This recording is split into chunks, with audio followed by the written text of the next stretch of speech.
Hello అండి. ఈరోజు వీడియోలో ఎప్పుడు మనం వినని స్వీట్ ఎప్పుడు చెయ్యలేదనుకుంటా చాలామంది. కలతప్పం దీని పేరు. తేనె తట్టులాగా అనిపిస్తుందండి. లోపల అలానే ఉంటుంది, చూడ్డానికి కూడా అలానే ఉంటుంది. కిడ్స్ భలే యాంగ్జైటీగా ఫీల్ అవుతారు ఈ స్వీట్ని. ఒక్కసారి ట్రై చేసి చూడండి, చాలా బాగుంటుంది. జస్ట్ 2 సింపుల్ ఇంగ్రీడియంట్స్ అంతే. 1 కప్ బియ్యం తీసుకోండి. దీన్ని కడిగేసి పక్కన ఒక 2-3 అవర్స్ నానబెట్టేసుకోండి. అట్లీస్ట్ 2 అవర్స్ మాత్రం నానబెట్టేసుకోవాలి. ఏ బియ్యమైనా పర్లేదు, రేషన్ బియ్యమైనా, సోనా మసూర్, ఎనీథింగ్. ఇప్పుడు దీన్ని ఒక మిక్సీ జార్లో తీసేసుకొని అందులో 1/2 స్పూన్ జీరా, ఒక 2 ఇలాచి, మనం ఉడికించిన రైస్ ఉంటుంది కదా అన్నం, అదొక 2 స్పూన్స్ యాడ్ చేసేసి 1 గ్లాస్ వాటర్ యాడ్ చేసేసి బ్యాటర్ స్మూత్గా ఈ విధంగా చేసేసుకొని పక్కన పెట్టేసుకోండి.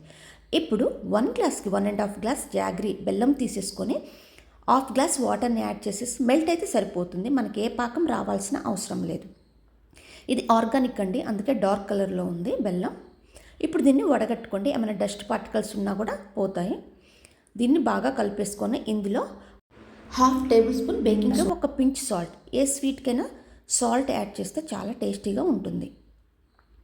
ఈ కన్సిస్టెన్సీ వచ్చాక ఒక కుక్కర్ తీసుకొని అందులో ఒక 2 స్పూన్స్ నెయ్యి యాడ్ చేసేసుకొని డ్రై కోకోనట్, ఎండు కొబ్బరి ముక్కల్ని యాడ్ చేసుకోండి. మీకు కావాలంటే డ్రై ఫ్రూట్స్ కూడా యాడ్ చేసుకోవచ్చు. బట్ ఈ స్వీట్కి ఈ డ్రై కోకోనట్ అయితే అక్కడక్కడ క్రంచీగా తగులుతూ చాలా టేస్టీగా ఉంటుంది.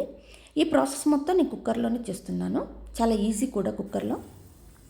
ముందుగా ప్రిపేర్ చేసుకున్న బ్యాటర్ని ఇందులో డైరెక్ట్గా వేసేసుకోండి.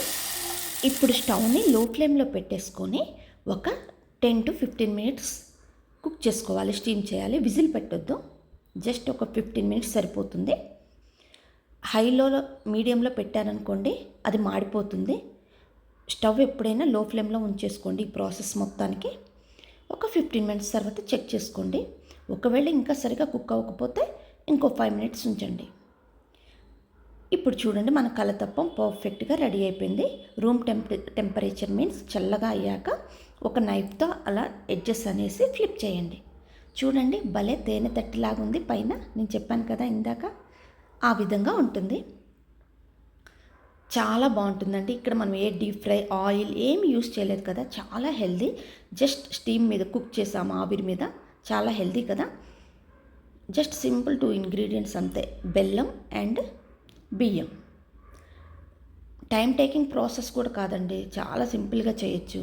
చాలా వెరైటీ కదా, మనం ఎప్పుడు ట్రై చేసి ఉండం. నార్మల్గా కేక్స్ చేస్తాం. కిడ్స్ కూడా చాలా యాంగ్జైటీగా ఫీల్ అవుతారు, భలే వెరైటీగా ఉందని.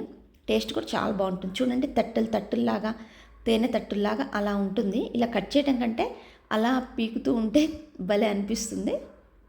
చాలా డిఫరెంట్గా ఉంది. ఇది కేరళ వాళ్ళ డిసర్ట్ అండి, వాళ్ళ ట్రెడిషనల్ వంట. ఏ ఫెస్టివల్కైనా వాళ్ళు చేస్తారు ఈ విధంగా. రెసిపీ ఎవరిది అన్నది ముఖ్యం కాదు, ఎంత టేస్టీగా ఉంది, మనం ఎంత బాగా ఎంజాయ్ చేస్తున్నాం అన్నది ముఖ్యం కదా. ప్రతి ఒక్కళ్ళు ట్రై చేయండి. డెఫినెట్గా ప్రతి ఒక్కరికి నచ్చుతుంది కూడా. కిడ్స్ మాత్రం ఫుల్ ఎంజాయ్ చేస్తారు. ఇప్పుడు సమ్మర్ కదా, ఇంట్లో ఉంటారు, ఏదో ఒకటి చేయాలి కాబట్టి ఇది ఒక్కసారి ట్రై చేసి చూడండి.